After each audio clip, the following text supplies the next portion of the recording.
Bonjour à tous, bienvenue à cette première conférence du cycle de conférences sur la voix organisé par le Hub Francia et le Voice Lab.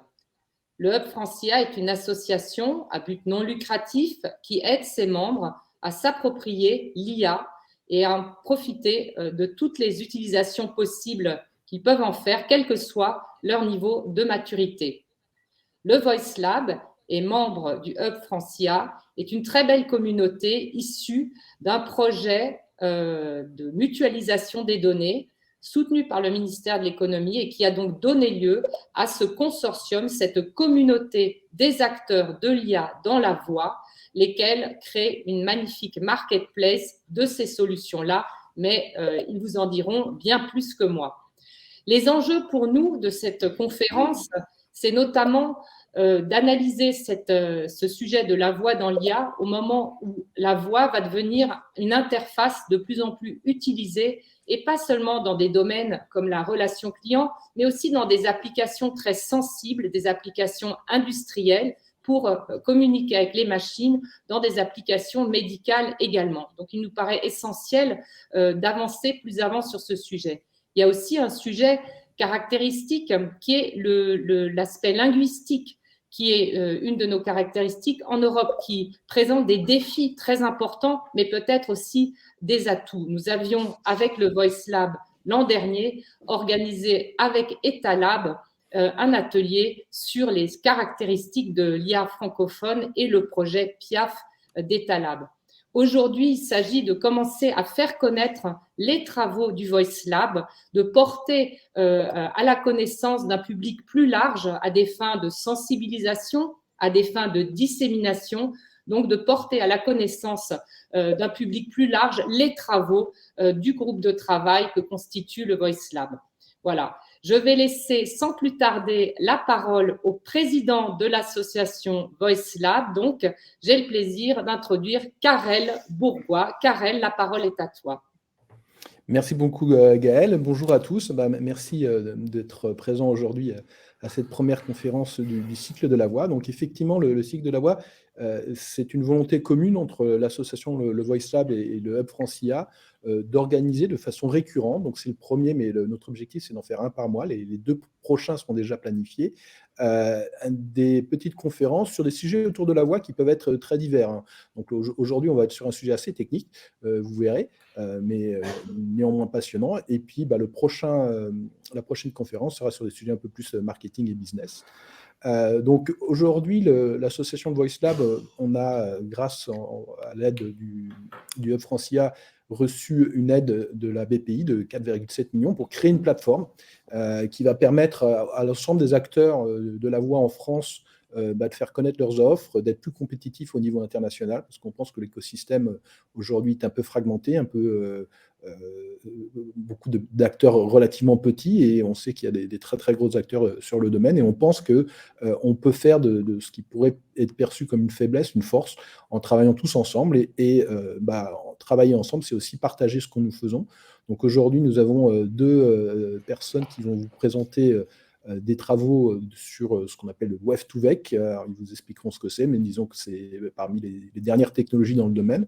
Donc, on a Eric Bolo, le CTO de Bad Voice, l'un des membres du Voice Lab, et Ilyes Rebé de l'Inagora, qui dirige les équipes voix chez eux. Donc, le déroulé, ça va être que Eric va commencer par une présentation, on va dire, du contexte. Suite à sa présentation, si vous avez des questions durant la présentation, vous les posez dans la partie questions de l'outil Livestorm, et à la fin de sa petite partie, on y répondra. Après quoi, Ilyes passera sur la partie proprement dit de Wave2Vec, et là encore, n'hésitez pas à poser plein de questions dans la colonne questions, et à la fin de sa présentation, il y répondra, et puis on prendra à ce moment-là aussi peut-être d'autres questions qui pourraient être plus génériques et pas simplement sur la présentation. Voilà, je vais laisser Eric se présenter et puis commencer la présentation. Merci Eric. Et toi. Alors, est-ce que vous m'entendez? Je ne suis pas sûr que vous me voyez. Oui, en tout cas, est-ce que je vais mettre ta presse parce qu'effectivement, on a un petit problème technique. Il semblerait qu'on doit le choisir entre voir Eric et voir sa presse. Donc, malheureusement, nous ne verrons que plus tard. D'accord, donc je continue sur la presse. Donc, merci Karel. Ouais, tu peux te présenter quand même. Oui, d'accord. Bien sûr, donc Eric Bolo, CTO chez Bad Voice. Bad Voice, c'est une startup créée en 2015 qui développe des technologies vocales, de reconnaissance vocale, d'analyse du discours, d'analyse de l'émotion, avec plusieurs usages. On a commencé par l'analyse des conversations call center à des fins d'amélioration de la relation client, et on travaille toujours dans ce domaine. Et on travaille aussi depuis un peu plus récemment sur des enjeux d'analyse d'appels d'urgence en contexte médical. Voilà. Donc merci Karel pour cette introduction. Effectivement, le thème, la technique qui va être centrale dans cette présentation, c'est Wave2Vec. Mais avant de rentrer dans les détails de cette méthode en particulier, pour ce premier cycle voix, on pensait qu'il serait intéressant de donner un tour d'horizon un peu plus global des méthodes d'apprentissage auto-supervisées, dont Wave2Vec est un exemple. Donc pour commencer, l'auto-supervisé, c'est un type d'apprentissage non supervisé qui est lui-même un des 3 paradigmes d'apprentissage automatique, avec le supervisé. Donc le supervisé, un modèle va apprendre à prédire des annotations qui sont associées aux exemples d'entrée. Dans le paradigme de renforcement, on va avoir des agents qui vont interagir avec un environnement et qui sont susceptibles d'être punis ou récompensés par cet environnement en fonction de leurs actions. Et dans le non supervisé, on va faire de l'apprentissage automatique uniquement à partir de la donnée non annotée. Et donc l'auto-supervisé est un type d'apprentissage non supervisé. Donc le supervisé est très utile et très direct a priori. Donc l'idée, c'est qu'on va partir de la donnée d'entrée et essayer de prédire un label, une annotation. Donc ça pourrait être par exemple du sentiment analysis. On va prendre un bout de texte et prédire le sentiment associé. Donc au préalable, on aura annoté le texte et l'idée, c'est de le prédire. Donc a priori, très clair. Mais le problème, c'est qu'annoter cette donnée est souvent coûteux, parfois impossible. Ensuite, les labels ne sont pas toujours fiables, donc ils sont sujets aux erreurs de traitement, aux erreurs humaines, à la subjectivité. Et puis, en fait, c'est l'annotation humaine qui va limiter ce que peut apprendre le modèle. Et enfin, si le but, ou en tout cas si on veut s'inspirer de l'apprentissage humain, construire des systèmes d'intelligence artificielle uniquement de manière supervisée n'est probablement pas la meilleure manière de s'y prendre, puisque les humains apprennent en grande partie de manière autosupervisée. Donc les promesses de l'autosupervisé, c'est d'abord de pouvoir se passer d'annotation, donc de données exogènes, et d'apprendre uniquement sur les données d'entrée. Donc si par exemple on a de la parole, et qu'on dispose de plusieurs milliers d'heures de parole, on n'aura pas besoin de les annoter a priori. Ça va aussi permettre de se passer d'extracteurs de features. Donc les features, ça va être des caractéristiques qu'on va extraire de la donnée brute pour faciliter le travail du modèle. Le problème de ces features, c'est souvent ils requièrent de la connaissance experte, ils vont être spécifiques au domaine, ils introduisent des pertes d'informations et ils peuvent freiner la généralisation. Et donc, l'idée de l'autosupervisé, c'est de développer à l'inverse des compétences transverses en réutilisant des représentations apprises de manière non supervisée pour d'autres tâches. Et ces autres tâches peuvent être, elles, supervisées ou par renforcement. Donc, c'était les flèches. L'autosupervisé peut aider au fine-tuning, à l'amélioration des modèles supervisés ou de renforcement. Est-ce qu'on a des questions pressantes ? Ou je continue, Karel? Je crois que pour l'instant, tu peux continuer. Ok. Donc, a priori, ça peut paraître un peu bizarre. On va partir d'une donnée brute, mais comment définir l'objectif du modèle? Comment définir le coût d'utilité ou la fitness du modèle? Le principe, c'est de prendre la donnée elle-même comme vérité terrain. Et donc, le but du modèle va être de prédire tout ou partie de cette même donnée. Et si c'est un peu abstrait, je vais donner rapidement 2 exemples. Premier exemple, on donne un texte à trous à un modèle et le rôle du modèle va être de deviner les mots masqués. Deuxième exemple, on va projeter un signal audio ou une image ou un film dans un espace à plus faible dimension. Donc ça, c'est la phase d'encodage et de compression. Et ensuite, le modèle va apprendre à essayer, en tout cas, de reconstituer le signal audio original à partir de cette représentation compressée. Voilà pour le principe. Et là, je vais passer en revue donc, quelques exemples d'algorithmes autosupervisés, en commençant par l'analyse du texte, l'analyse de la langue avec Word2Vec. Donc Word2Vec, qui est une méthode publiée par Mikolov et autres en 2013. Donc, tout à l'heure, je parlais de classification, de sentiment analysis. Si on continue avec cet exemple, dans le sentiment analysis, on dispose donc d'un texte et d'une notation. Ce texte, il faut pouvoir le traduire de manière à qu'il puisse nourrir un modèle. Une manière d'encoder les mots, c'est, on va dire, une manière naïve, c'est l'encodage dit de one-hot. Donc là, l'idée, c'est qu'on va créer un vecteur qui a la taille du vocabulaire. Donc s'il y a 3000 mots dans le vocabulaire, on va avoir un vecteur de taille 3000. On va mettre 1 à l'index du mot et 0 partout ailleurs. Alors, donc cette méthode permet bien de discriminer et d'identifier tous les mots, mais présente deux désavantages majeurs. D'abord, ce sont des très longs vecteurs.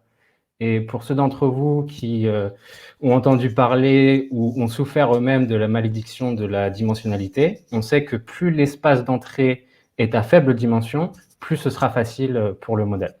Donc, donner des vecteurs très grands comme features, en général, ce n'est pas une bonne idée.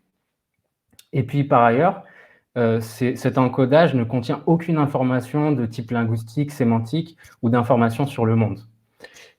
Puisque tous ces vecteurs-là sont orthogonaux les uns par rapport aux autres. Donc, il n'y a pas des mots qui se ressemblent plus que d'autres a priori. Or, on sait que ce n'est pas le cas dans la langue. Pardon, là, je vois une erreur. J'ai mis encodage Wave2Vec.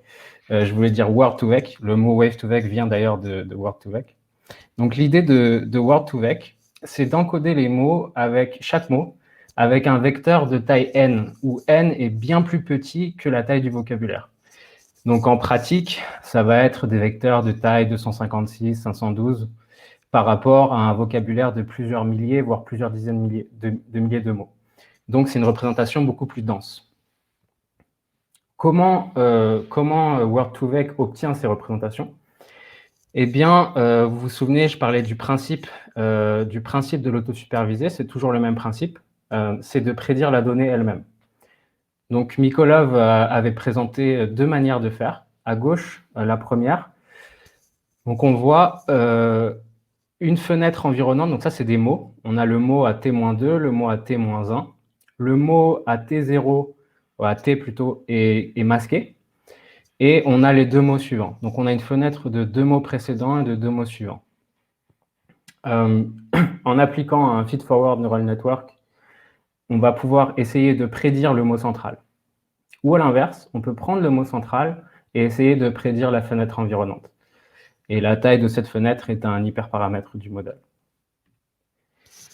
Donc là, ce qui est intéressant avec ces représentations, c'est que non seulement elles sont denses, mais elles sont sémantiquement riches. Donc là, dans cette illustration, on voit plusieurs vecteurs qui correspondent à différents mots. Et l'exemple canonique, c'est que si on projette les vecteurs déjà dans un espace à 2 dimensions, on voit que ces représentations ont encodé de l'information intéressante. Et l'exemple canonique, donc je disais, c'est de prendre le vecteur king, d'y soustraire le vecteur man, d'y ajouter le vecteur woman, et on obtient à peu près les valeurs du vecteur queen. Donc ça veut dire que le modèle a incorporé des informations sémantiques. Donc, l'embedding Word2Vec, non seulement est plus dense que le one-hot embedding, mais il est aussi beaucoup plus riche. Et donc, il peut servir d'extracteur de features en entrée de modèles de classification, de prédiction, etc. La limite principale de Word2Vec, c'est que les représentations associées à chaque mot sont fixes. Donc, ils ne prennent pas en compte le contexte une fois le modèle entraîné. Donc, si je dis plage horaire et si je dis je suis à la plage, du point de vue de Word2Vec, c'est la même chose. Les deux mots ont le même vecteur associé et le contexte n'est pas pris en compte pendant l'inférence. Ce qui nous amène au deuxième exemple, BERT, vous en avez peut-être entendu parler.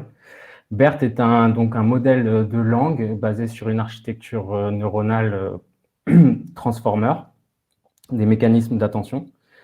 Comme Word2Vec, BERT va produire des représentations denses et riches des mots, mais contrairement à Word2Vec, ces représentations vont dépendre, même pendant l'inférence, du contexte.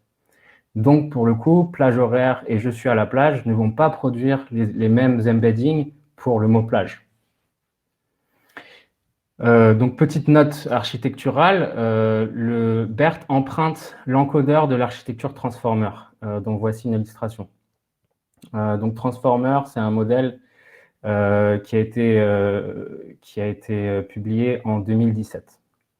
C'est un modèle donc d'encodeur-décodeur qui est adapté aux tâches de type séquence à séquence, par exemple la traduction. On va avoir en entrée une séquence de taille variable et on va produire en sortie une séquence de taille variable dont la taille n'est pas forcément équivalente à celle de la séquence d'entrée. Et ce que BERT utilise, c'est les mêmes, en gros, mécanismes attentionnels et la même architecture que l'encodeur qu'on voit à gauche. Le principe global, c'est comme Word2Vec, de masquer certains mots dans l'entrée et donc de demander au modèle de prédire ce mot masqué. Et c'est ça la loss, c'est ça l'objectif d'apprentissage. On peut dire qu'une fois que le modèle a appris à faire ça, il a donc bien compris, il a obtenu une représentation distribuée des mots, c'est-à-dire qui prend en compte le contexte. Comme l'architecture de Transformer est aussi essentielle dans Wave2Vec, dont Ilyes va parler un peu plus en détail, je pensais qu'il serait intéressant de s'y attarder. Donc voilà un mécanisme d'attention, en tout cas une partie du mécanisme d'attention. Donc si on prend une séquence simple de deux mots, Thinking Machines, on va projeter ces deux mots, donc par exemple un one-hot sur un vecteur de taille n, et pour chaque vecteur de la séquence, on va le projeter dans 3 espaces différents et créer 3 vecteurs. Donc, on va avoir un vecteur de requête, donc Q1 qui va correspondre à X1, un vecteur de... Est-ce que vous voyez mon curseur?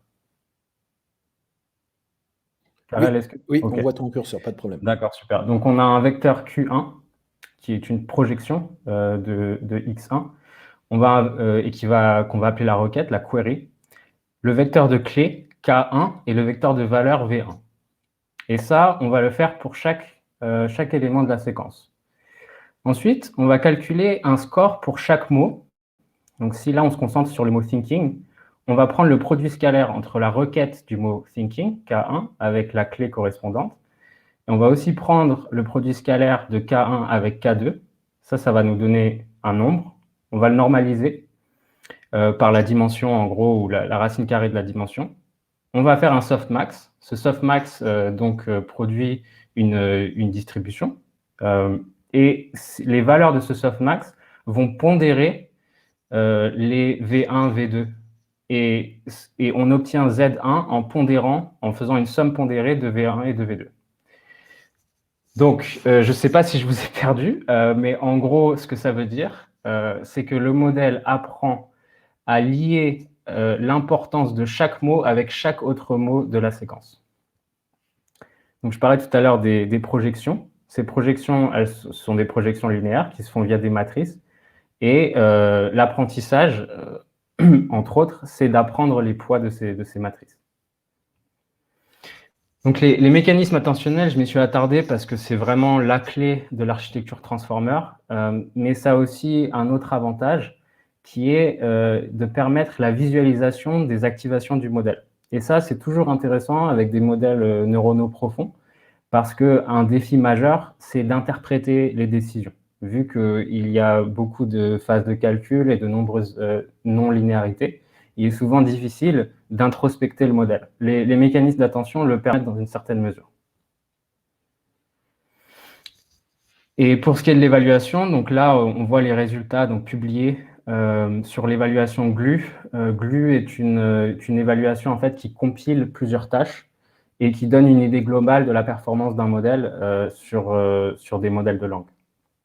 Et donc là, on voit que BERT, en tout cas à l'époque de la publication, avait surpassé GPT, des architectures BLSTM. Le premier, je ne sais pas trop ce que c'est, j'avoue, OpenAI SOTA.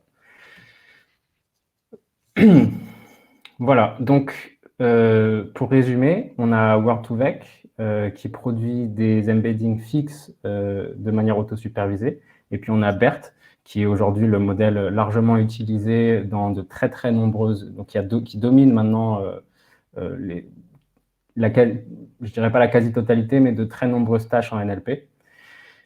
Et donc qui se distingue de Word2Vec en générant des embeddings de manière dynamique à chaque fois en prenant compte le contexte. Donc ça, c'est deux exemples qui ont trait au traitement, on va dire, du texte ou de la parole écrite ou transcrite. Troisième exemple, et cette fois, on va attaquer le son, donc le signal audio. C'est WaveNet. WaveNet a été publié en 2016. C'est un modèle génératif entraîné sur de l'audio brut et qui génère de l'audio brut. WaveNet modèle un signal audio, donc qui est en gros une time series, avec à chaque étape, à chaque frame, on a la valeur, l'amplitude de la wave. Et donc, il modélise la probabilité d'une séquence audio comme étant le produit de ces probabilités-là, c'est-à-dire le produit des probabilités à chaque pas de temps étant conditionné par tous les pas de temps précédents. Donc, c'est assez logique. C'est l'audio au temps t dépend de l'audio au temps précédent. L'optimisation, classiquement, c'est de maximiser la log likelihood des données d'entraînement, donc de l'audio lui-même.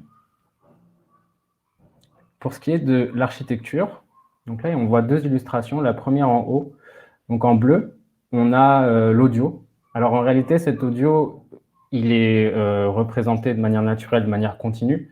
Il va être quantisé, donc il va avoir un algorithme de Mueller qui va être appliqué, puis quantisé en 256 valeurs. Donc l'input, en réalité, ça va être une de ces 256 valeurs. Et puis, les différentes lignes que vous voyez là, ce sont des convolutions à une dimension, à savoir la dimension temporelle, et ce sont des convolutions causales, en ce sens que le filtre va toujours prendre en compte uniquement les étapes précédentes. Donc, il n'y a pas de vision sur le futur. En empilant ces convolutions, on peut générer un output. Pour des raisons de calcul et afin d'élargir le champ réceptif du modèle sans faire exploser le nombre de paramètres, les auteurs, donc Ord et autres, ont introduit un facteur de dilatation. Et là, c'est ce que vous voyez dans la deuxième illustration. Ce facteur de dilatation, il permet à l'output d'être conditionné par un large segment de temps sans que le nombre de paramètres explose, en gros. Et voilà pour l'architecture globale de WaveNet. Donc là, en vert, vous avez les convolutions dilatées. Des gated activations qui ressemblent un peu, si vous connaissez un peu le LSTM, c'est un peu la même idée, avec des gates. Un channel-wise pooling, donc ça, c'est les convolutions 1 par 1, des connexions résiduelles, des skip connections. Tout ça en entrée d'une non-linéarité, d'une autre compression, channel-wise pooling, non-linéarité, softmax. Donc softmax va produire une classification, ou plutôt une distribution discrète sur les 256 valeurs possibles. Et à partir de ça, on peut générer de l'audio. Donc maintenant, ce modèle, il est autorégressif et il peut générer des choses intéressantes, entraînées telles quelles. C'est-à-dire, on va lui donner un tout petit bout d'audio et à partir de ça, il va générer la suite. Alors, ça ne va pas ressembler à du vrai discours. ça va très fortement ressembler à de la parole humaine, mais ça ne va avoir aucun sens. Et c'est là qu'intervient le conditionnement du WaveNet. Donc, on peut conditionner un WaveNet en ajoutant à chaque pas de temps un vecteur H qui va représenter le contexte ou le conditionnement. Il y a deux formes de conditionnement possibles. Le conditionnement global, ça va être, par exemple, d'ajouter un vecteur qui va identifier le locuteur. Ce vecteur, il ne va pas changer. C'est toujours le même locuteur qui parle, a priori. Et il va être dupliqué à chaque time step. Et donc, il va accompagner les prédictions à chaque pas de temps. On peut aussi avoir un conditionnement. Donc ça permet, par exemple, si vous avez un synthétiseur de voix, ça vous permet de spécifier le locuteur désiré, le locuteur cible. On peut aussi conditionner WaveNet localement. Donc ça peut être, si par exemple on a un transcript, on peut faire de la synthèse vocale, des phonèmes, des probabilités phonétiques, un spectrogramme. Si on veut faire par exemple un vocodeur neuronal, on peut tout à fait partir du spectrogramme et générer de l'audio, ça marche très bien. Et là, l'upsampling, c'est-à-dire on va faire un upsampling des vecteurs conditionnants si leur fréquence d'échantillonnage est inférieure à la fréquence de l'audio. Donc, si on a des probabilités phonétiques tous les 200 frames audio, on peut soit les répliquer 200 fois, soit le faire de manière, apprise, avec des déconvolutions. Voilà, donc petit exemple. Premier exemple peut-être concret. Donc deux expériences. C'est un travail en cours. Donc deux expériences. La première à gauche, c'est un WaveNet conditionné sur le spectrogramme. Le spectrogramme va pour chaque étape de temps, chaque pas de temps, assigner aux différentes bandes de fréquence des valeurs qui représentent la puissance. Donc ça, en gros, ça décompose l'énergie en fréquences. C'est une short time Fourier transform. Il peut y avoir des transformations additionnelles, par exemple projection sur une Mel scale. Donc si on conditionne un WaveNet sur un spectrogramme, ce que vous avez en haut, donc là c'est l'audio de référence. C'est l'audio sur lequel on part. Donc, on prend cet audio, on extrait un spectrogramme et WaveNet essaye de se débrouiller pour le reproduire. Donc, au début, on voit que, c'est pas encore ça, mais il a quand même commencé à détecter les transitoires, par exemple. Donc, ça commence à ressembler à quelque chose. En tout cas, ce n'est pas du bruit total. Une fois que le modèle a convergé, on se rend compte que l'audio généré est très proche de l'audio de référence. Et ça veut dire que WaveNet peut effectivement très bien modéliser la parole à partir du spectrogramme.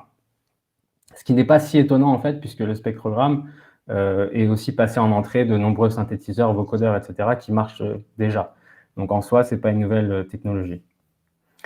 À droite, une autre architecture. Donc, cette fois, c'est WaveNet conditionné par des PPG. Donc, les PPG, c'est les logs des probabilités postérieures des phonèmes. Donc, on va découper le temps en frames de 40 millisecondes et on va essayer de détecter le phonème le plus probable qui a été prononcé à ce moment-là. Donc, ces probabilités, elles sont extraites d'un modèle acoustique qui fait partie d'un système de reconnaissance vocale. Et donc, qui donne une représentation complètement invariante vis-à-vis du locuteur. Puisque tout ce que le WaveNet aura en entrée, c'est donc les probabilités phonétiques. Aucune caractéristique spectrale ou timbrale qu'on pourrait extraire du spectrogramme, par exemple. Donc là, l'apprentissage est plus lent. Et c'est ce que j'ai voulu illustrer là, c'est que pendant assez longtemps, il va produire quelque chose qui ressemble à du bruit. Mais quand il commence à s'approcher de la convergence, il va produire des waveforms qui ne ressemblent pas tout à fait à l'audio, contrairement au spectrogramme, puisqu'il a moins d'informations. Mais néanmoins, à l'écoute, on voit une similarité. Alors, je vais vous faire écouter quelques audios là-dessus pour démontrer le PPG WaveNet. Je précise juste que dans ces audios, vous allez remarquer que non seulement le contenu est préservé, mais l'intonation l'est aussi. Alors, si on partait uniquement des probabilités phonétiques, on ne pourrait pas préserver l'intonation. Mais ce qu'on peut faire en plus, c'est d'extraire la fréquence fondamentale pour chaque frame, et donc de la donner en entrée. Donc la fréquence fondamentale, c'est la hauteur la hauteur du son. Et donc ça permet au modèle de préserver, disons, la mélodie de la locution. Karel, est-ce que tu veux bien nous jouer donc les deux exemples? Alors, je vais juste préciser. Hein, donc là, ce que vous allez voir, c'est une tentative d'autosuperviser de reconstruction d'un segment audio à partir des probabilités phonétiques extraites d'un modèle acoustique et de la fréquence fondamentale. Et uniquement de ces deux choses-là. Alors, j'y vais. Sur notre séjour, vous l'envoyez aux assurances, on vous donne les informations pour que notre... Ça, c'était C'est du discours téléphonique, je précise. Donc ça, c'était la référence. Est-ce que tu peux nous jouer le généré? Notre séjour, vous l'envoyez aux assurances, on vous donne les informations du PIN en... Légèrement dégradé, mais on arrive quand même à préserver l'intelligibilité. Et deuxième exemple? PIN en 2019, une à Austin-Casque en 2018. Et le généré? En 2019, une à Austin-Casque en 2018. Voilà. Donc à quoi ça va servir? Tel que je vous l'ai montré là, vous me dire, ok, en gros, on a réussi à dégrader le son légèrement. Mais en réalité, ça peut être ensuite utilisé, par exemple, pour convertir la voix. Puisque les features des probabilités phonétiques sont invariantes par rapport au locuteur. Donc on pourrait prendre une voix. Malheureusement, là, j'ai pas eu le temps de générer ces samples, ça aurait peut-être été un peu plus parlant, mais on peut prendre une voix, appliquer un modèle acoustique dessus, et ensuite faire générer la locution. Oui? Excuse-moi. Ah, d'accord. Ok. Donc, oui, voilà. Donc, on peut l'utiliser pour de la conversion vocale, par exemple, ce qui a des enjeux en anonymisation. Donc, si vous avez un jeu de données avec des données sensibles, on sait que la voix est une donnée biométrique. Donc, la conversion a un peu le vent en poupe en ce moment, puisque ça répond à des enjeux de privacy protection. Quatrième et dernier exemple d'apprentissage autosupervisé, c'est les auto-encodeurs. Donc, les auto-encodeurs répondent à peu près tous à la même logique. On va partir du signal ou du point d'entrée X, représenté par la grande barre bleue. On va l'encoder, le compresser dans un espace sous-dimensionné. On va appeler ça le code ou la variable latente Z, et à partir de Z, on va essayer de reconstituer, quand je dis on, c'est bien sûr le modèle, on va essayer de reconstituer X.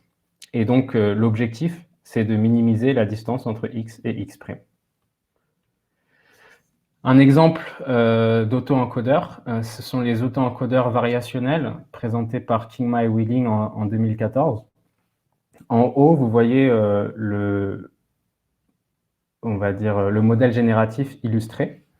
Donc, on a une variable observée X. X, ça pourrait être par exemple de la parole observée. On pose, ou on suppose qu'elle est générée ou qu'elle dépend d'une variable cachée ou latente Z.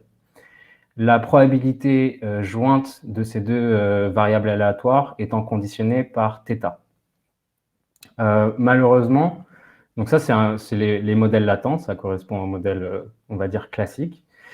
Malheureusement, la probabilité postérieure P de Z étant donnée X est très souvent intraitable dès qu'on commence à avoir des modèles un tant soit peu complexes. Donc l'idée, c'est d'approximer le postérieur P de Z étant donné X par une autre distribution qu'on va introduire et qui va être paramétrée par phi. Et donc, ce paramétrage, on va les appeler les paramètres variationnels. Pour ceux qui sont familiers des méthodes expectation maximization ou variational inference, vous aurez entendu parler du elbow. Mais le elbow donc, permet, à défaut de faire de la maximum likelihood, de maximiser la borne inférieure de la log likelihood. C'est ça le evidence lower bound. Je ne vais pas rentrer trop dans les détails. Les slides seront disponibles et il y a une bibliographie à la fin si ça vous intéresse. Toujours pas de questions, Karel? Si, on a quelques questions. Ok. Alors, j'avais une question de Guillaume Fournier sur est-ce que ce que tu venais de la démo qu'on vient de faire à l'instant, ça ne pourrait pas permettre justement d'anonymiser et donc de perdre les caractéristiques personnelles d'une voix? C'est exactement oui. Et c'est bien l'enjeu en fait. C'est pour ça qu'il y a eu beaucoup d'intérêt généré autour de la conversion vocale. Donc oui, tout à fait. Et alors, j'ai une autre question, mais j'ai perdu ma page. Excuse-moi, je reviens. Hop, voilà. Est-ce que la reconstitution du signal vocal peut-il impacter la diarisation? J'ai pas fait d'expérience sur le sujet, mais en tout cas, c'est sûr que la diarisation est sensible aux perturbations. Donc, nous, chez Bad Voice, on travaille sur des signaux téléphoniques, souvent dégradés, souvent dans des environnements urbains, et la diarisation en souffre pas mal. Donc, je dirais que oui, probablement, mais j'ai pas la réponse. D'accord. Et une dernière question, par rapport à la, encore une fois, à la partie WebNet que tu démontrais tout à l'heure, est-ce que tu aurais d'autres applications pratiques dans le domaine, je ne sais pas, assurance banque, dans la biométrie? Est-ce que tu as des cas d'usage, en fait, de cette techno en dehors de la partie anonymisation dont on vient de parler à l'instant?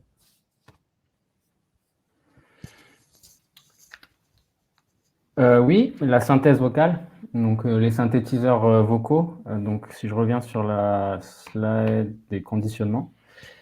Donc, si par exemple, on peut entraîner un WaveNet de manière à ce qu'il devienne un synthétiseur vocal. Donc, ça suppose d'avoir en données d'entraînement donc les audios, le texte associé.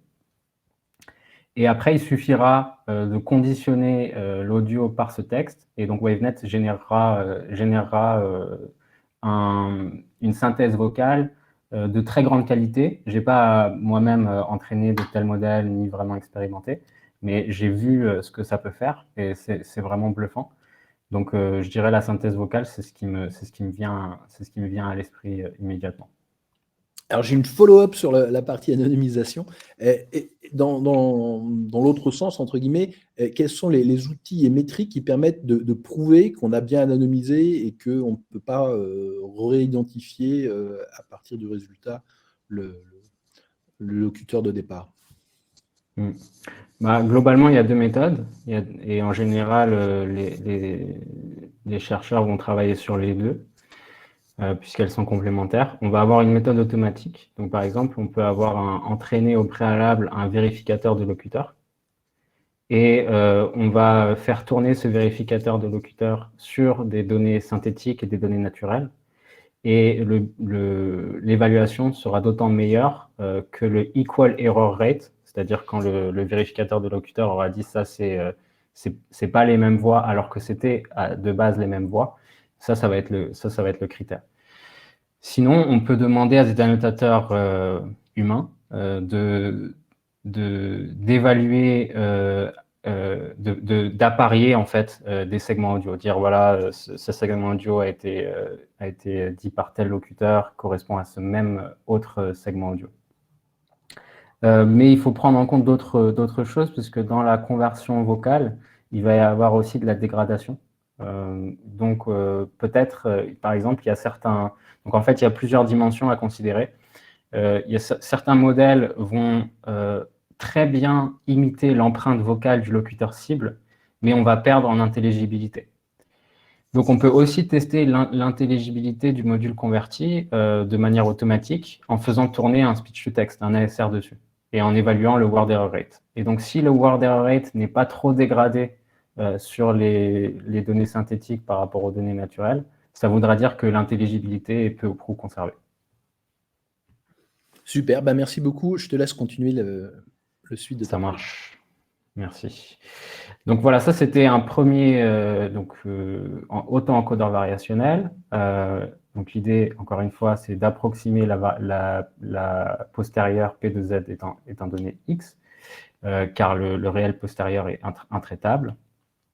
et une application, encore une fois, cette fois de la reconnaissance, de la conversion, où on va avoir un encodeur, donc c'est le Q de phi, donc ça c'est l'approximation du postérieur, qui va générer la variable latente Z, et on va fournir donc au décodeur en entrée cette variable latente Z accompagnée d'un vecteur d'identité qui va identifier le vecteur, ça peut être un one-hot, ça peut être un speaker embedding, et encore une fois, comme toujours, j'ai envie de dire, le but du jeu, ça va être de pouvoir reproduire, de pouvoir reconstituer X.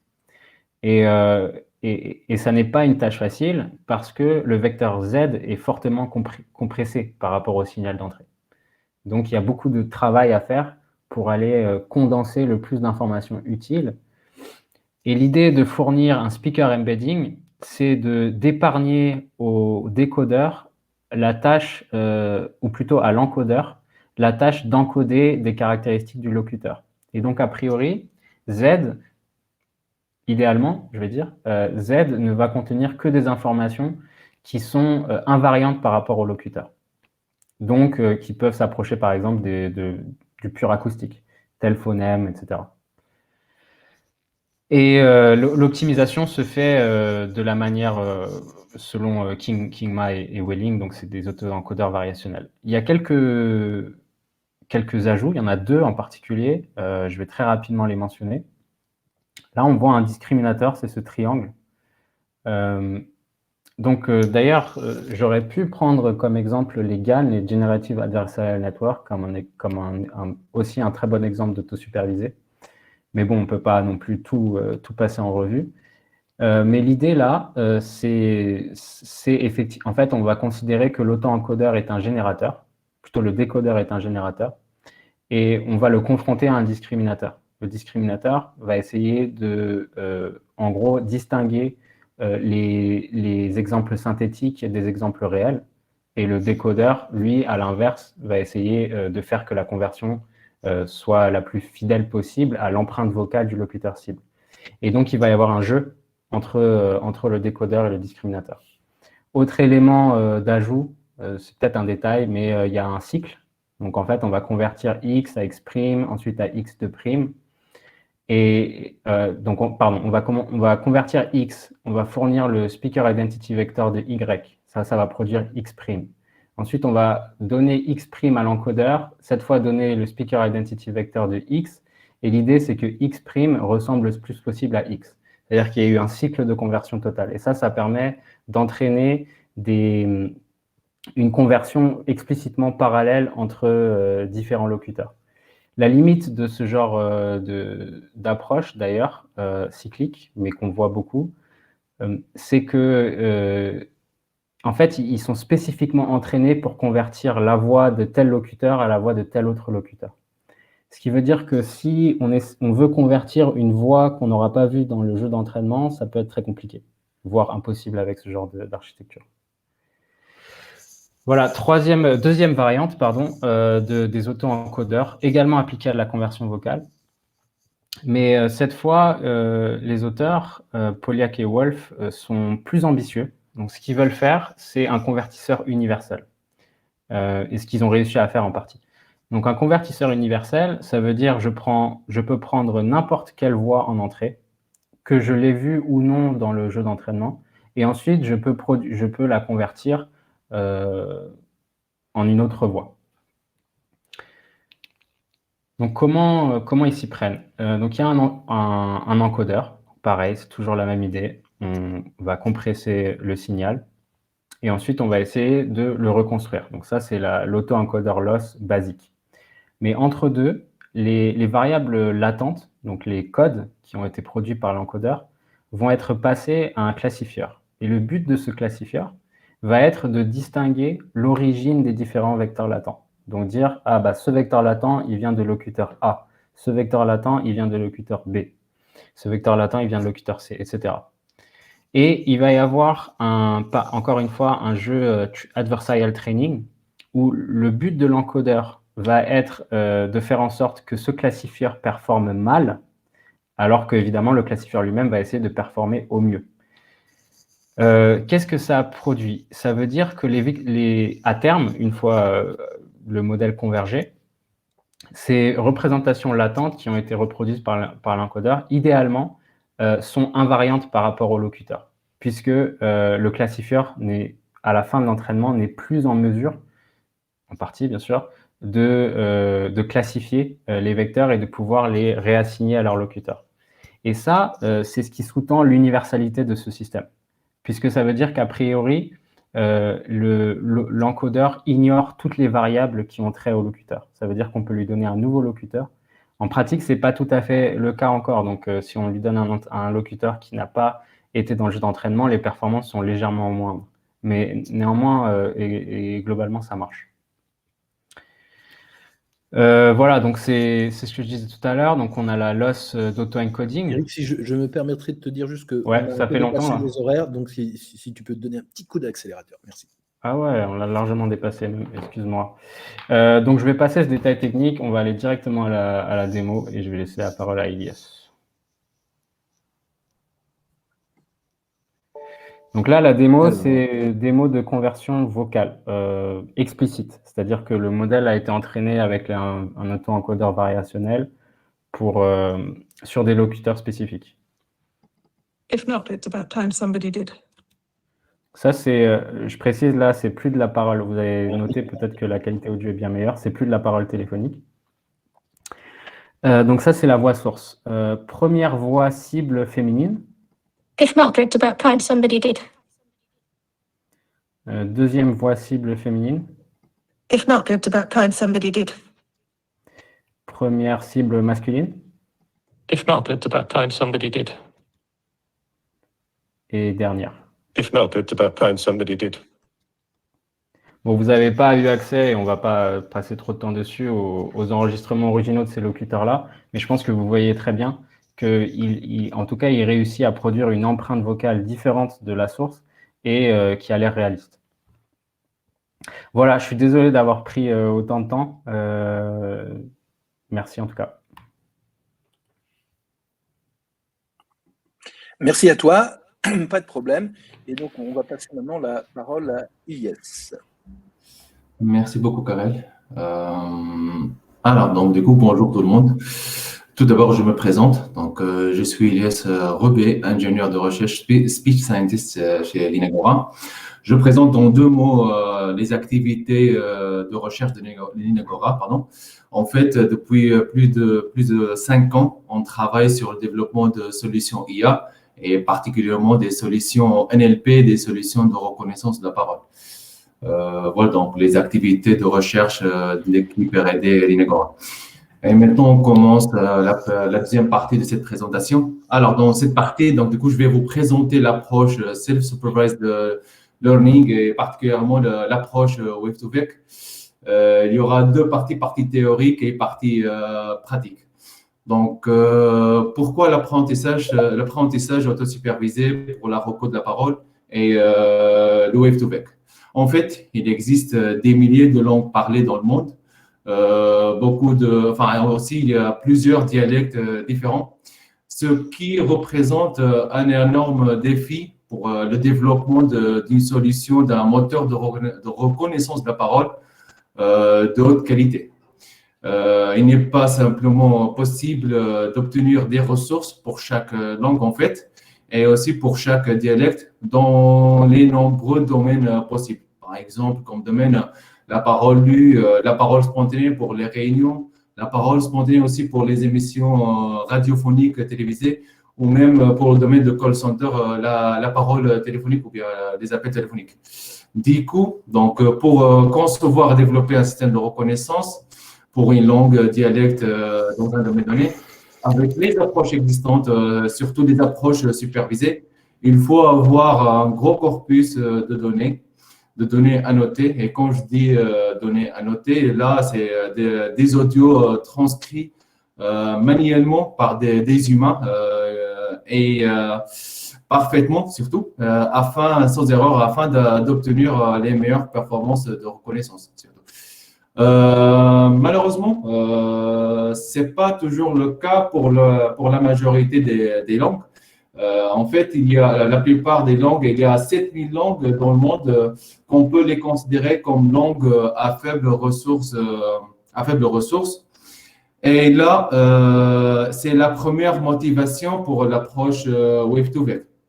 La deuxième motivation, c'est le fait que les données non annotées, on peut toujours les trouver, c'est vraiment plus accessible que les données annotées grâce à plusieurs plateformes comme YouTube et autres. Ou bien, on peut tout simplement enregistrer les réunions, les discussions afin de construire un corpus audio pour l'entraînement. C'est ça. Donc, d'où l'idée et l'approche de Wave2Vec. Donc faire face aux problèmes des langues à faibles ressources. Et deux, surtout, exploiter les données non annotées qu'on peut les trouver facilement. Slide suivant. Là, donc, c'est le Wave2Vec. Le modèle Wave2Vec est l'un des modèles de pointe actuels pour la reconnaissance de la parole en raison de l'apprentissage autosupervisé, qui est un concept qu'on peut dire assez nouveau dans le domaine de la parole. Ce mode d'apprentissage, en fait, permet d'entraîner un modèle sur des données non annotées. Ensuite, ce modèle, on peut le fine-tuner sur des données annotées, sur des audios annotés pour une tâche spécifique. Et comme tâche, c'est par exemple la prédiction des lettres ou bien les phonèmes dans les systèmes de reconnaissance de la parole.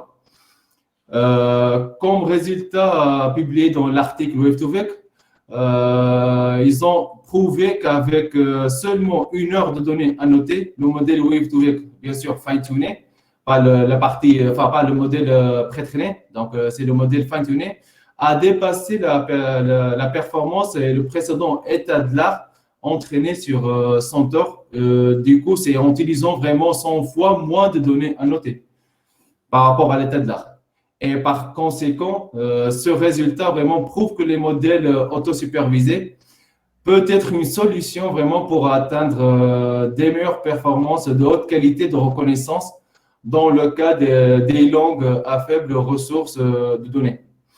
De même, donc, cette approche est non seulement prometteuse, en fait, elle est prometteuse pour la reconnaissance de la parole, mais pas que, mais aussi prometteuse pour aussi le traitement de la parole, le traitement pour les solutions, pour les applications NLP plus globalement, et comme on verra dans les prochaines diapos.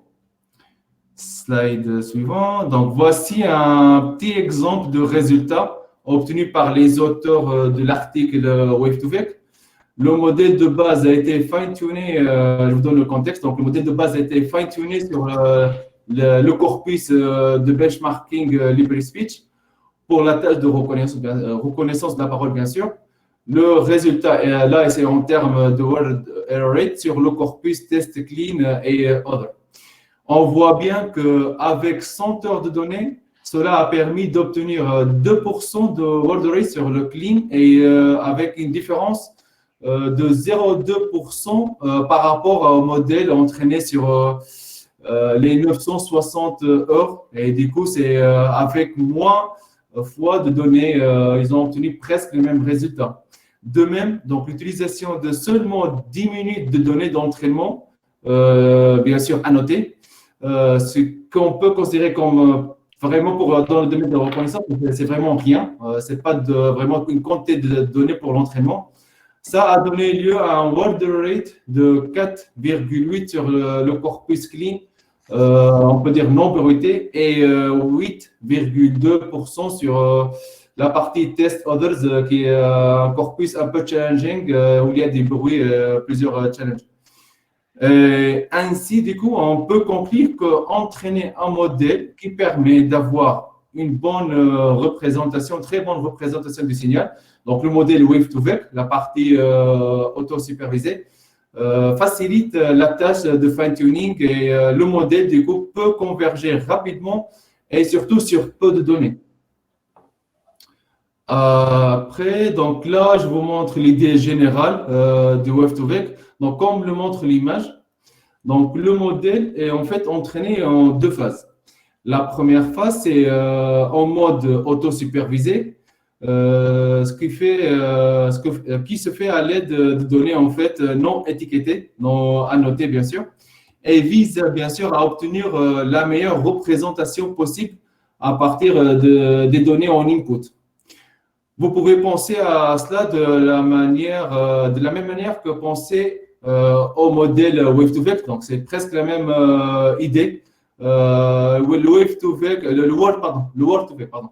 Donc, le Word2Vec, en fait, vise à obtenir la meilleure représentation du modèle de langage.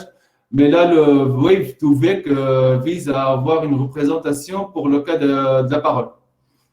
La deuxième phase, donc là, j'ai parlé de la première phase, de la phase auto-supervisée.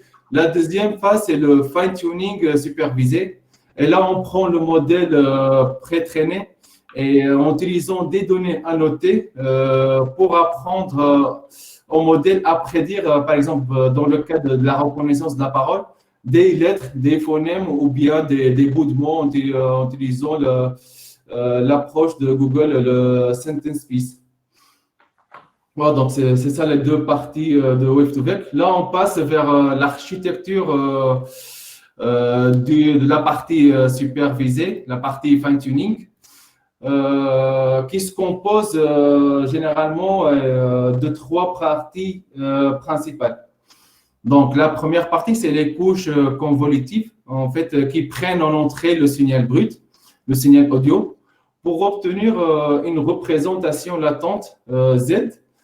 Cette partie, on peut la considérer aussi comme une étape de feature extraction dans le domaine de speech recognition, ou bien on peut l'appeler, c'est une partie de feature encoder. Chaque vecteur, en fait, là, chaque vecteur obtenu représente un frame audio de 25 millisecondes et un pas de 20 millisecondes. La deuxième partie, c'est les couches de transformer. Donc, elle prend en input les représentations obtenues à partir des CNN et génère comme output une représentation contextualisée. Et à la fin, la partie prédiction, prédiction par exemple des lettres, là c'est la projection linéaire pour obtenir la sortie Y. Ça peut être une simple couche de sortie, une couche de prédiction, ou même plusieurs couches neuronales, ou même une architecture plus complexe, par exemple le sequence-to-sequence. Les deux premières parties, la partie CNN et transformer, représentent et correspondent vraiment au modèle Wave2Vec. C'est pour vous donner une idée. La partie rajoutée au-dessus, c'est la partie supervisée pour les outputs, pour la prédiction des outputs.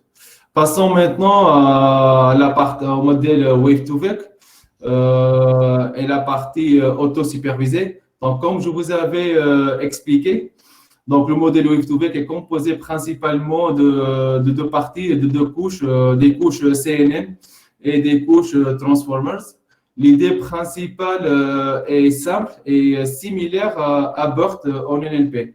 En fait, une partie de l'input est masquée et le modèle essaie de deviner, prédire la représentation latente correspondante à cette partie. Durant l'apprentissage, les représentations Z obtenues à partir des couches CNN sont discrétisées avec un module de quantisation. En fait, je vous explique à peu près c'est quoi le modèle de quantisation. Donc, la quantisation, c'est un process de conversion des valeurs d'un espace continu en des valeurs dans un espace discret. Dans le domaine NLP, déjà, l'input, c'est en espace discret. Par contre, dans le domaine de la parole, l'input, c'est dans un espace continu. C'est d'où l'utilité d'utiliser ce module-là, ce modèle de discrétisation. Donc, pour le modèle Wave2Vec, donc le module de quantisation utilise un Gamble Softmax pour choisir en fait les vecteurs, ce qu'on appelle aussi des codes, à partir de différents codebooks. Là, les codebooks, sont les représentations latentes, Z, et les entrées, les vecteurs en fait choisis sont ensuite concaténés afin d'obtenir une représentation quantized representation Q, comme c'est présenté dans la figure-là.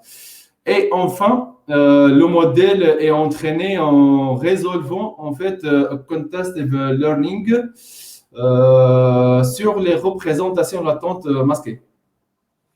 En fait, The Contested Learning, c'est un concept dans lequel l'entrée est transformée de deux manières en fait différentes. Le modèle est entraîné à reconnaître si ces deux transformations en fait de l'entrée sont similaires ou pas. Dans le cas de Wave2Vec, ces deux transformations, la première c'est la transformation des transformers et la deuxième c'est la représentation obtenue à partir du modèle de quantisation. C'est ça en gros comment ça fonctionne l'apprentissage auto-supervisé du Wave2Vec. Maintenant, passons au slide suivant. Ici, donc, je vous donne un petit récapitulatif de ce qui a été dit. Donc, là, donc, le modèle Wave2Vec, pour ne pas faire une confusion, donc c'est un modèle, en fait, un modèle acoustique. Ce n'est pas un modèle de langage, enfin, il n'y a pas la partie de langage, mais on peut toujours la rajouter avec ce modèle. Donc, avec le modèle Wave2Vec, afin d'améliorer et avoir une meilleure transcription. Et comme modèle de langage qu'on peut utiliser, on peut utiliser bien sûr les modèles Ngram, les modèles neuronaux comme les RNN et les Transformers. Ce petit tableau résume les différentes parties du modèle Wave2Vec dans les deux cas. Les parties qu'on peut utiliser dans la partie auto-supervisée et les modules qu'on peut utiliser dans la partie fine-tuning. Donc là, on voit que les couches convolutives, on les utilise dans les deux parties, dans les deux entraînements, vu que ça fait partie en fait de l'architecture du Wave2Vec. Comme, c'est pareil pour les couches transformers, on l'utilise dans les deux étapes de training, phase de training. Par contre, la quantisation, le modèle de quantisation, on l'utilise juste pour l'auto-supervisé, donc dans l'apprentissage auto-supervisé. Et enfin, la partie projection linéaire de l'output, on l'utilise pour le fine-tuning afin de prédire, dans le cas de la reconnaissance de la parole, les caractères ou bien les phonèmes. Enfin, c'est juste un petit résumé, surtout des idées sur l'apprentissage et les coûts d'apprentissage des deux parties, des deux phases. En fait, malgré que les données requises pour l'apprentissage auto-supervisé du modèle Wave2Vec sont généralement très accessibles, on peut toujours utiliser beaucoup de données, mais en termes de ressources de calcul, ça nécessite en fait un nombre de GPU non toujours disponible, un nombre de GPU un peu significatif. Là, dans l'article de Facebook, ils ont décrit qu'ils ont utilisé 64 GPU. Et ce n'est pas vraiment toujours possible pour tout le monde. Et si on utilise peu de GPU, le temps d'apprentissage devient très important, ça devient énorme. Et c'est vraiment pour moi, je trouve, que le majeur inconvénient de cette approche. Alors, Ilyes, justement, on a une question de Amine de la Mutuelle Générale qui se demande est-ce que les solutions justement de ce type-là sont prêtes pour être utilisées dans des cas d'usage de transcription en temps réel, par exemple dans la téléphonie, et sinon, quels sont les freins par rapport à des solutions telles que Kali, par exemple? Pour le temps réel, normalement c'est possible. Enfin, il faut faire des modifications, mais normalement c'est possible. En fait, j'ai pas testé ces modèles-là en temps réel. En offline, je les ai testés, ça fonctionne très bien. Mais en online, j'ai pas vraiment un retour d'expérience pour vous dire est-ce que on peut utiliser en temps réel et quelles sont les contraintes, est-ce qu'il faut modifier pour avoir la possibilité en temps réel. Merci. En réponse ou bien. Bon, sinon je passe des coups. Donc là, voilà. Donc maintenant, bon, je voulais juste vous dire pour la partie fine-tuning que ça ne demande pas beaucoup de données. Le slide sera. Merci beaucoup, Eric. Donc là, c'est pour la partie auto-supervisée. Donc ça demande beaucoup de GPU. Mais l'avantage de cette approche, donc pour le fine-tuning, on n'est pas obligé d'utiliser beaucoup de données. Donc, par exemple, utiliser moins de 1000 heures de données annotées. Et aussi, un seul GPU pour l'entraînement pour avoir des résultats très satisfaisants. Voilà, donc il y a un inconvénient pour la partie non autosupervisée et un avantage pour la partie fine-tuning. Et maintenant, on passe vers les applications. En fait, depuis la publication de l'article Wave2Vec et surtout la publication des modèles pré-traînés de Facebook sur leur repo GitHub, donc les speech scientists ont commencé à exploiter ces modèles-là et surtout faire du fine-tuning sur différentes langues dans le domaine de reconnaissance de la parole et aussi faire le fine-tuning pour d'autres types d'applications comme la vérification des locuteurs, identification des langues, le keyword spotting. En fait, c'est vrai que les résultats publiés par Facebook étaient dans le contexte de la reconnaissance de la parole, mais ceci n'a pas empêché en fait les chercheurs à tester et voir la performance de ce modèle-là dans d'autres domaines de recherche. Et là, on a mis quelques articles de recherche scientifique qu'ils ont utilisé le Wave2Vec comme modèle pré-traîné. Voilà, pour donner un exemple des travaux existants. Alors, maintenant, une comparaison entre le Wave2Vec et les autres modèles architecture. Commençons par l'architecture et les modèles HMM-DNN. Donc, le Wave2Vec, c'est un modèle neuronal, mais on peut toujours, si on veut l'utiliser dans l'approche HMM-DNN, c'est toujours possible. Et ça peut être intégré comme un module de feature extractor en entrée du modèle HMM-DNN à la place, par exemple, des MFCC au Feature Bank. Donc là, c'est une idée comment on peut utiliser et combiner le Wave2Vec avec l'approche HMM-DNN. La deuxième comparaison, c'est avec les approches RNN-CTC. Donc, le modèle Wave2Vec, c'est un modèle principalement Transformers qui sont les plus performants que les RNN, qui sont prouvés que sont plus performants que les modèles RNN. Aussi, ce modèle-là, on peut l'utiliser pour le fine-tuning avec la fonction loss CTC. Et dernièrement, la dernière comparaison, c'est avec les architectures sequence. Donc, le modèle Wave2Vec, on peut le voir comme un encodeur et du coup, ça peut être facilement intégré dans une architecture sequence to sequence, surtout dans la première partie dans l'encodeur. On peut toujours l'utiliser dans ces architectures-là. D'ailleurs, Ilyes, le transformer à la base, c'est un modèle sec-to-sec. Oui, tout à fait. Ouais. Enfin, une idée générique, en fait, les Wave2Vec, on peut toujours les utiliser, voilà, c'est toujours dans ce slide, on peut toujours les utiliser comme un module de feature extractor, peu n'importe l'architecture et les modèles à utiliser. Comme dans l'article le benchmark, ils ont utilisé et testé la performance du modèle Wave2Vec en tant que modèle de feature extraction avec différentes approches hybrides et end-to-end. Donc, vous pouvez regarder les résultats et voir leur retour d'expérience dans le cas d'un module de feature extractor. Passons, c'est ça, dans ce slide. Donc, maintenant, passons à la partie vraiment pratique. Donc, là, je vais vous présenter les modèles qu'on peut trouver disponibles, publics pour tout le monde, pour toute la communauté de machine learning. Commençons par les modèles entraînés par Facebook. Donc, là, juste je vous explique tout d'abord, avant de présenter les modèles disponibles, ils ont entraîné en fait deux types d'architecture. Un modèle qu'ils ont appelé Bayes, le Bayes model. C'est un modèle à 7 couches CNN, 12 couches Transformers avec une dimension de 768 et qui de taille 100 millions de paramètres, le modèle Bayes.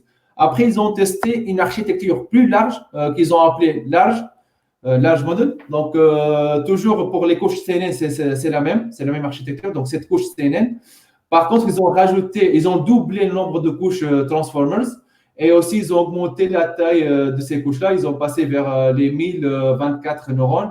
Et la dimension de la taille de ce modèle-là, il fait 300 millions de paramètres. Voilà, donc ils ont deux types de modèles. Donc, vous allez trouver, par exemple, sur leur GitHub, toujours base large, base large. Donc là, ça peut vous donner une idée, c'est quoi la différence entre ces deux modèles-là et lequel à choisir pour votre cas de training et de fine-tuning. Alors, donc, après, donc, ce qu'ils ont fait, ils ont entraîné, en fait, ces deux architectures sur différents corpus. Donc, le premier corpus, c'est un corpus en anglais. Ils ont plusieurs corpus qu'ils ont entraînés. Donc, ils ont entraîné, en fait, les deux architectures, le base et large, sur un jeu de données de 960 heures. Ils ont un autre modèle large entraîné sur 53 000 heures de données LibriVox.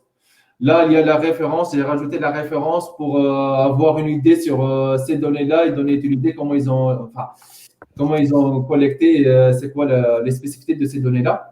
Et un dernier vraiment modèle qu'ils ont publié, ça fait pas longtemps, ça fait, je pense, 1-2 mois, si je ne me trompe pas, mais c'est le dernier. C'est un modèle aussi entraîné sur des données en anglais, mais ils ont rajouté d'autres corpus pour l'entraînement.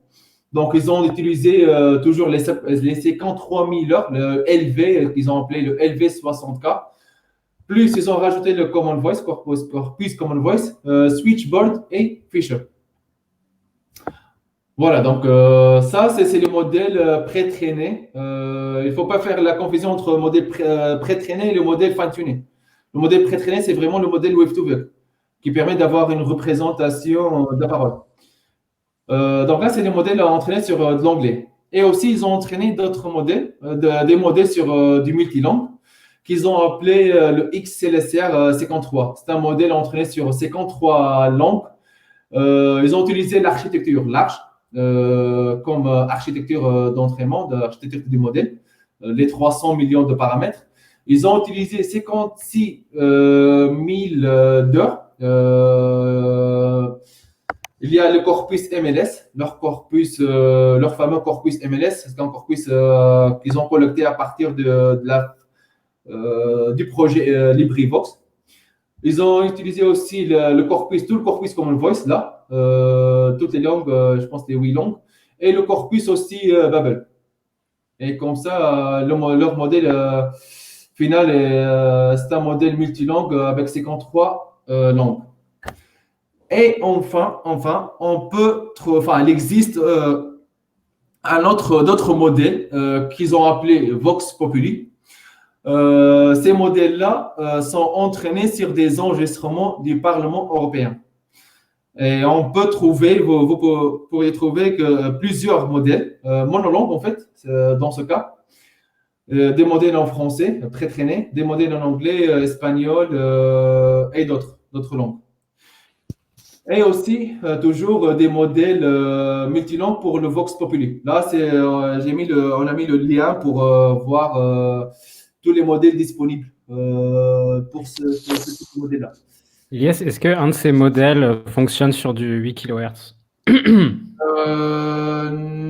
Je pense pas. Non, je pense pas. Pour le moment, il n'y a pas de modèle entraîné sur du 8K. Voilà, donc pour ceux d'entre vous qui travaillent sur la donnée téléphonique, malheureusement, vous ne pouvez pas utiliser ces modèles-là, en tout cas. Celui en anglais qui est Switchboard, c'est pas du 8K Switchboard, il me semblait? En fait, il est combiné avec d'autres données, combiné avec du 16K. Donc, je ne sais pas comment ils ont entraîné. Ah oui, comment ils ont fait pour… Peut-être ils ont… Parce que tu peux downsampler, mais upsampler, c'est… Si, tu peux juste dupliquer, j'imagine. Ça fait l'interpolation d'audio, mais bon.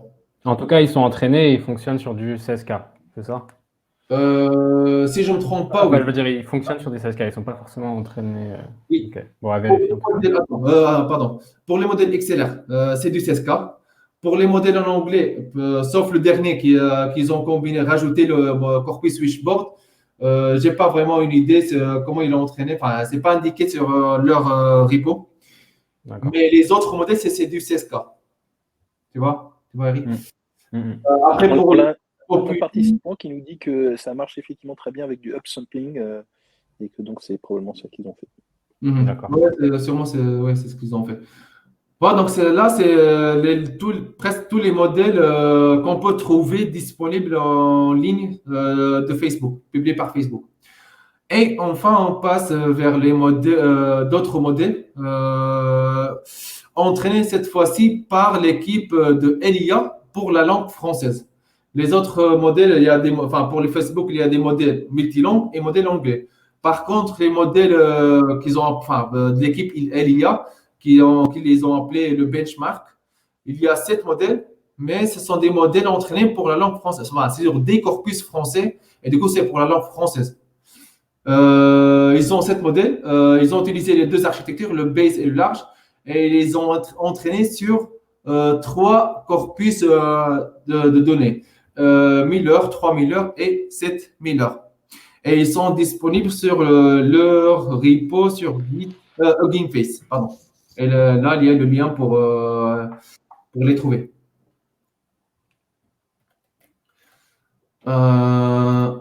Alors, parlons de Hugging Face et surtout des modèles qu'on peut les trouver facilement pour les gens intéressés.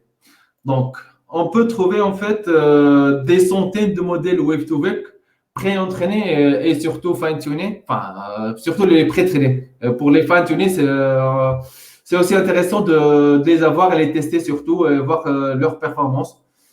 On trouve ces modèles-là sur la plateforme principalement et beaucoup sur la plateforme Hugging Face. Pour les gens qui ne connaissent pas cette plateforme, en 2 mots, donc on peut considérer Hugging Face comme le GitHub du machine learning. Hugging Face est fondé par des Français et il fait partie du Hub France IA. C'est bien ça, Karim? Est-ce que je pense qu'il y aurait peut-être d'autres choses, mais… C'est ça, Hugging Face, c'est une société qui a été créée par des Français, même si je crois qu'ils sont en fait… leur headquarter est à New York, mais leurs équipes sont à Paris et ils font partie des membres du Hub France IA. Très bien, très bien. Donc, principalement, je vous donne une idée sur leur plateforme.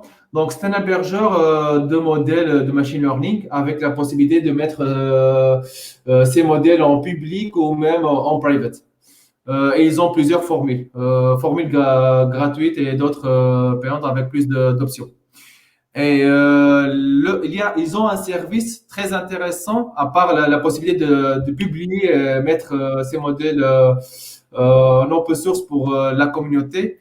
Ils ont un autre service, c'est le fait qu'on peut tester, tester surtout les modèles publiés en inférence, surtout les modèles fine-tunés, en inférence sur l'interface web directement, sans avoir besoin du coup de télécharger les modèles, installer les outils nécessaires pour utiliser le modèle et le tester en local.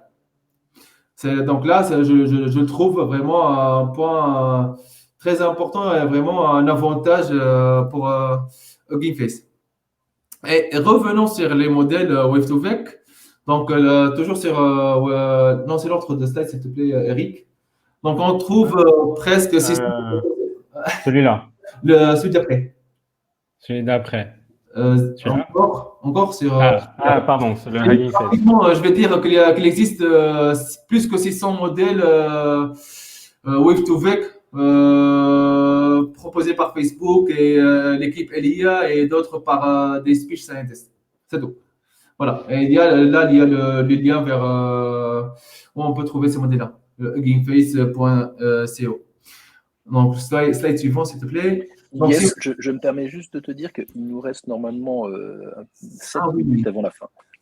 Bon, je vais être un peu rapide quand je vais pas rentrer beaucoup dans les détails là. Donc là, sur ce slide, je voulais vous montrer les résultats publiés dans l'article Wave2Vec et plus précisément comparer les 3 modèles, surtout les 2 architectures, l'architecture base et large.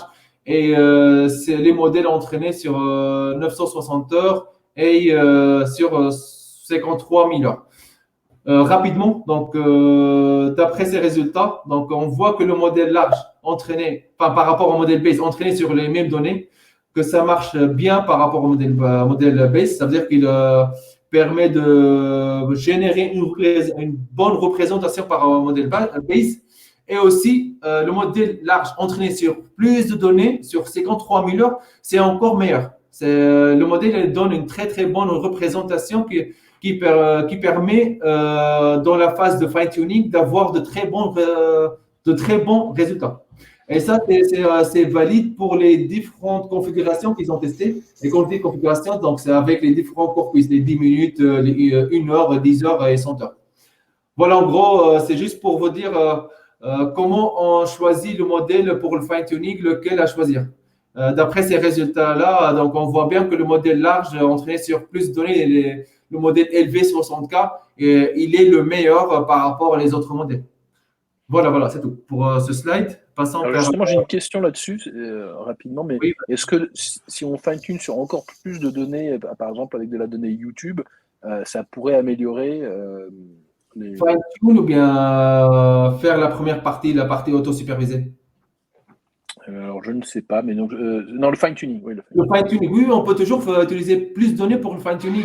Et normalement, ça peut donner de meilleurs résultats. Après, il faut bien sûr suivre l'évolution de la performance en augmentant petit à petit le corpus pour voir vraiment la limite de ces modèles-là. Mais normalement, on peut toujours utiliser beaucoup de données pour le fine-tuning. Ce n'est pas limité à 1 heure, 10 heures ou bien 100 heures pour le fine-tuning. Là, c'est juste un exemple, surtout pour montrer que leur modèle, avec peu de données, ça peut marcher. Enfin, ça marche bien. Mais ce n'est pas vraiment qu'il faut se limiter avec peu de données à noter pour le fine-tuning.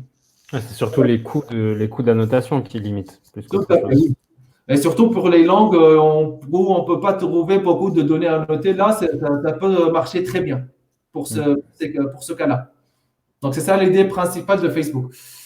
Donc, slide suivant, s'il te plaît. Alors là, on passe vers les résultats en fait de différents modèles, Wave2Vec bien sûr, entraînés par que ce soit Facebook et d'autres organismes comme SpeechBrain, comme Elia. Sur le corpus, là c'est sur le corpus Common Voice. Les résultats de Facebook étaient sur le corpus LibriSpeech. Là, c'est un autre corpus de benchmarking qu'on utilise dans le domaine ASR pour l'entraînement et pour le benchmarking, pour voir la performance. Donc, ces modèles-là, ces résultats-là sont obtenus sur le corpus Common Voice. Commençons par les modèles publiés et entraînés par SpeechBrain, par les gars de SpeechBrain. Donc, ils ont entraîné en fait 2 modèles. Un modèle Wave2Vec plus CTC et un modèle Wave2Vec sequence to sequence.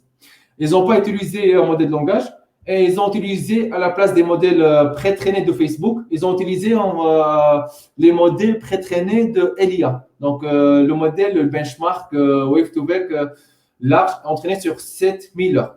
Et là, on voit bien qu'ils ont réussi à avoir un word rate de 9% avec l'approche, avec le modèle Wave2Vec CTC et 13% avec le modèle, avec l'architecture sequence to sequence. Passons vers les modèles et les expérimentations de Facebook. Là, le résultat, je l'ai obtenu de leur repo sur Hugging Face. C'est pas, je sais pas, peut-être ils n'ont pas testé beaucoup, ils n'ont pas beaucoup travaillé sur ce modèle-là, mais le word rate est égal à 25%. Ce qu'ils ont mis sur leur repo, sur Hugging Face. Et enfin, on trouve plein de modèles entraînés par des speech scientists, par des gens intéressés par l'ASR et l'entraînement, le Wave2Vec. C'était dans le contexte, c'était dans le cadre d'un challenge organisé par Hugging Face qui s'appelle XLSR Fine Tuning Week. L'idée, c'est d'utiliser le modèle XLSR de Facebook et faire le fine-tuning en utilisant le corpus Common Voice. Pas de modèle de langage utilisé. Donc, dans ces résultats-là qu'on voit là sur ce slide, il n'y a pas de modèle de langage utilisé. Donc, comme résultat, il y a les résultats, ça dépend déjà des quantités de données de la configuration, mais le word rate varie de 12% jusqu'à 28%. Juste pour vous dire une petite idée sur les travaux des autres gens Et le dernier slide, s'il te plaît, Eric, je pense qu'il ne reste pas beaucoup de temps déjà.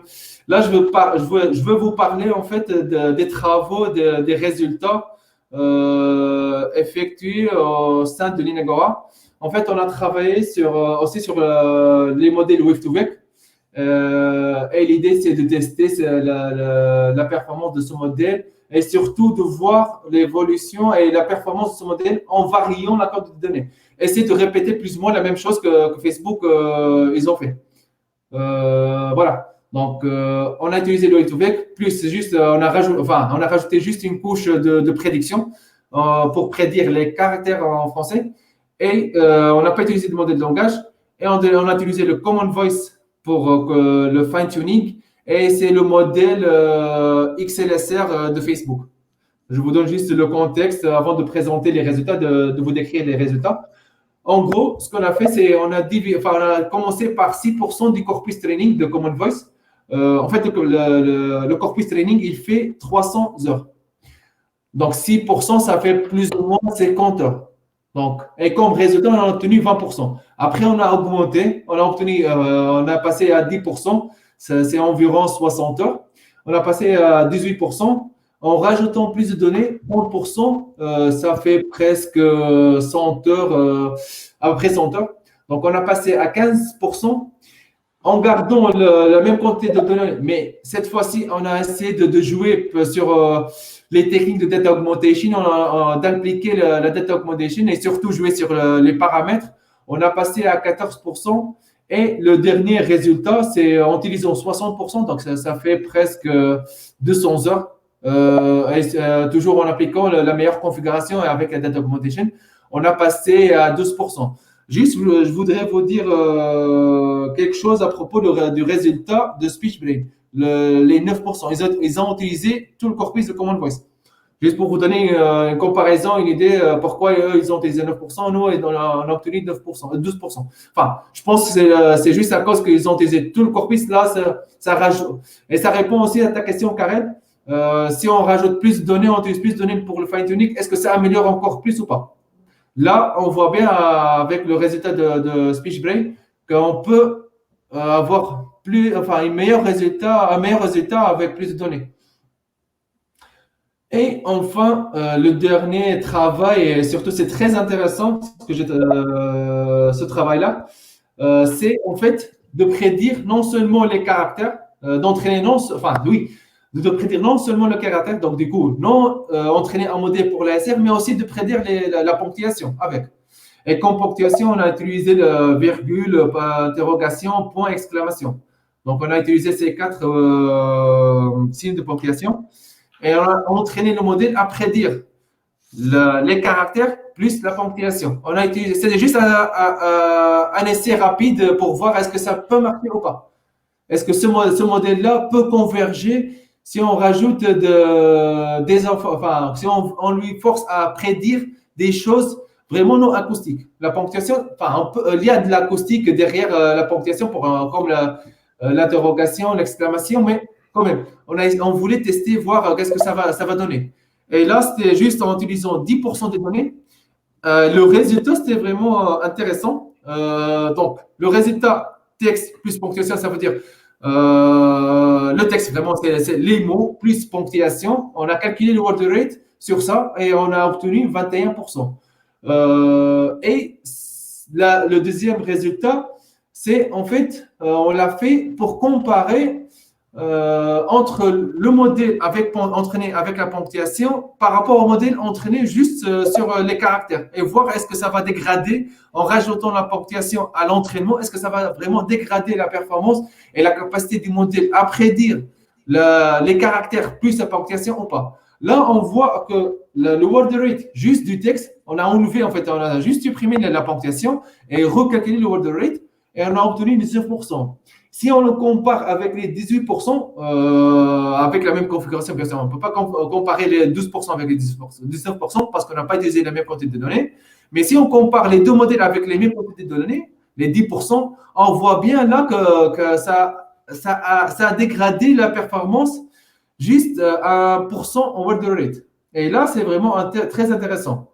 Donc là, vraiment, l'idée déjà pour le futur, c'est qu'on entraîne des modèles de wave to, enfin, des modèles de reconnaissance et on force le modèle à prédire aussi avec les caractères, la ponctuation. Et en bas, c'est un petit extrait du texte ponctué, prédit par le modèle Wave2Vec, enfin le dernier modèle avec la ponctuation. Et on voit bien là que le modèle, il a réussi là, à prédire la ponctuation correctement dans la plupart des cas. Ou l'aide d'interrogation, si on voit bien que c'est vraiment d'interrogation, les virgules, les points. Alors, donc, c'est bon pour cette partie. Donc, pour conclure, je veux vous dire que vraiment l'approche Wave2Vec est prometteuse pour la reconnaissance de la parole, mais je pense aussi pour le traitement de la parole, comme je vous ai montré tout à l'heure, les applications, les travaux de recherche effectués par des chercheurs, leurs articles scientifiques.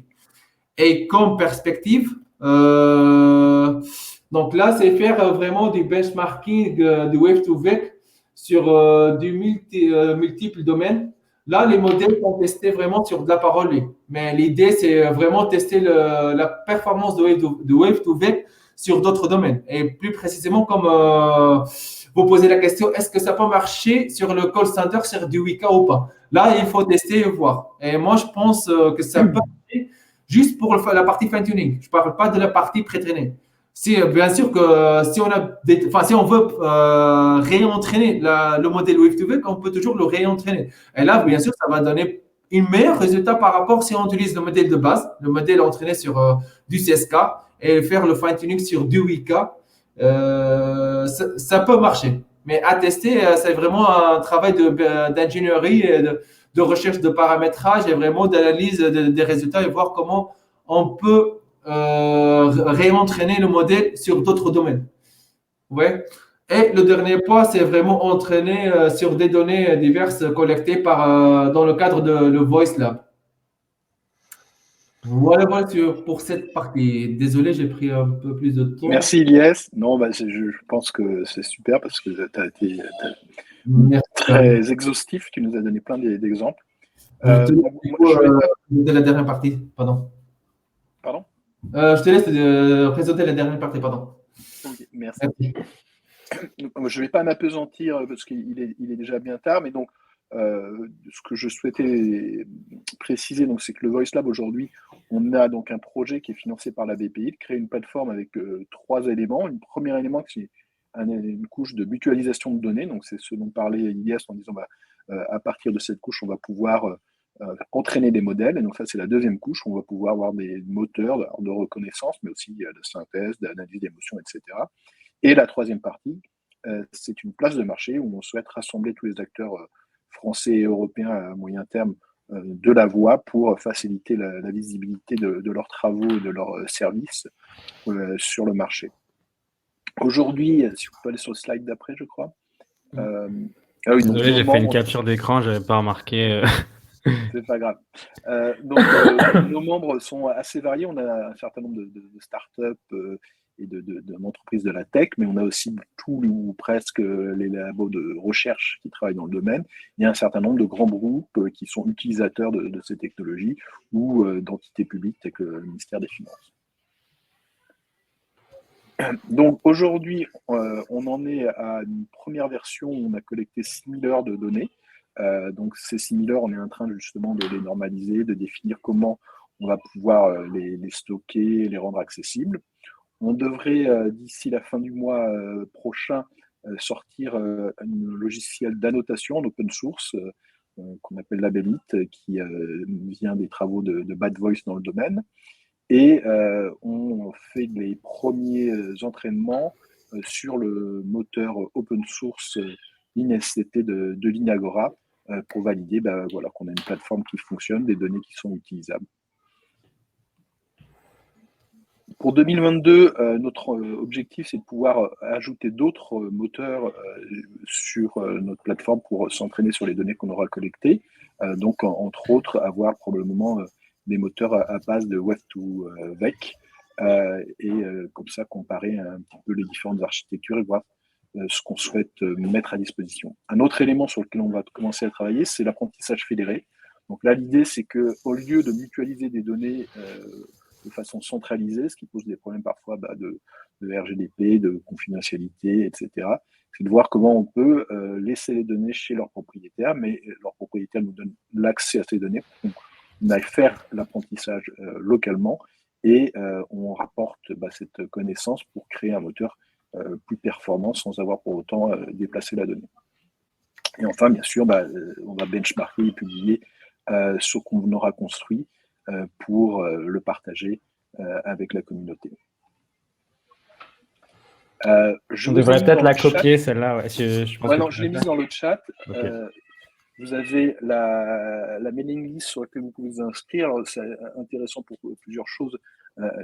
Un, vous permettra de connaître les prochains événements que nous organiserons. Et deux, j'ai vu plusieurs personnes nous demander l'accès à la présentation. Donc, on va la rendre accessible et on vous enverra le lien.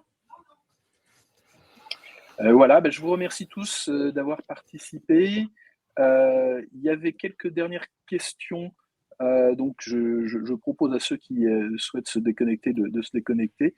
Et si Ilyes et Eric, vous avez 2 secondes, je vais vous poser les 2-3 questions qu'il y avait. Alors, je vous les pose toutes et après je vous laisse y répondre. Il y avait une question sur est-ce qu'on a des idées des performances en Word Error Rate de Google Speech to Text comparé aux solutions que vous avez démontrées, par exemple sur Common Voice. Une autre question, c'est est-ce que vous pensez que prédire la ponctuation en même temps que le texte, ça permet d'atteindre une plus grande précision sur la prédiction de ponctuation dans un second temps sur de la qu'avec une prédiction de la ponctuation qui a lieu dans un second temps à partir du texte uniquement. Et je crois que j'avais une dernière question. Non, c'est tout. Voilà. Ok. Pour les performances Google Speech to Text, j'ai pas la réponse définitive du tout.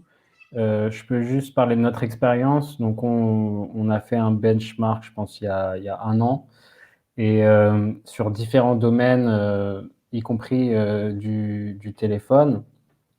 Et en fait, ça dépendait largement des domaines. Donc, s'il y a un domaine avec beaucoup de jargon professionnel ou autre, typiquement, on a observé des baisses de performance. Mais donner un chiffre de word error rate comme ça, sans spécifier le domaine ni la base de données, je ne peux pas. Et juste pour la prédiction du texte, pareil, je n'ai pas la réponse. Je ne sais pas comment ces méthodes se comparent. Je peux juste dire que nous, de notre côté, on a un module de ponctuation, enfin plutôt de segmentation.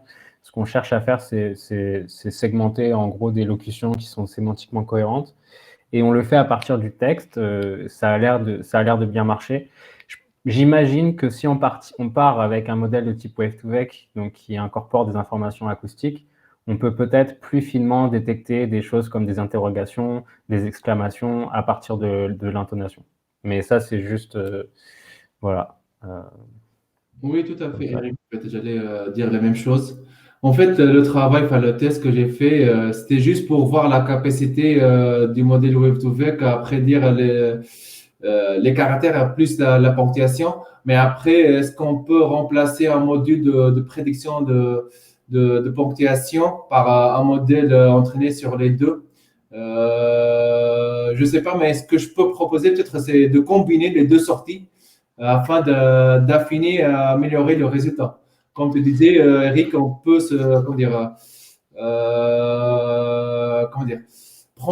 utiliser vraiment l'information acoustique pour les interrogations, les exclamations.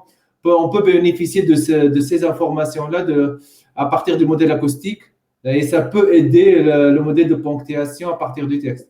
Tu vois? Donc, je pense que c'est comme ça, on peut... je propose une idée après à voir.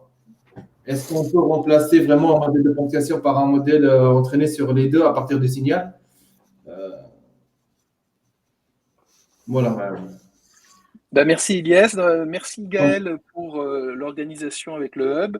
Merci Ilyes et Eric pour vos présentations extrêmement intéressantes. En tout cas, Moi, j'ai trouvé ça passionnant. J'avoue honnêtement que je n'ai pas compris tout, mais je pense que même pour ceux comme moi qui n'avaient pas le bagage technique nécessaire, c'était quand même très, très intéressant de voir un petit peu les différentes méthodologies, les différentes approches, les évolutions, comment ça se compare. Donc, merci à tous les deux. Gaëlle, je te laisse le mot de la fin.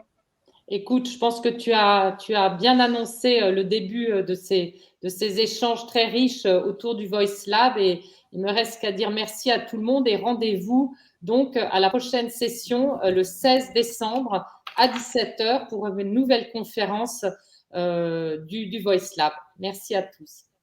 Merci à tous. Merci, au revoir. Bonne soirée. Également.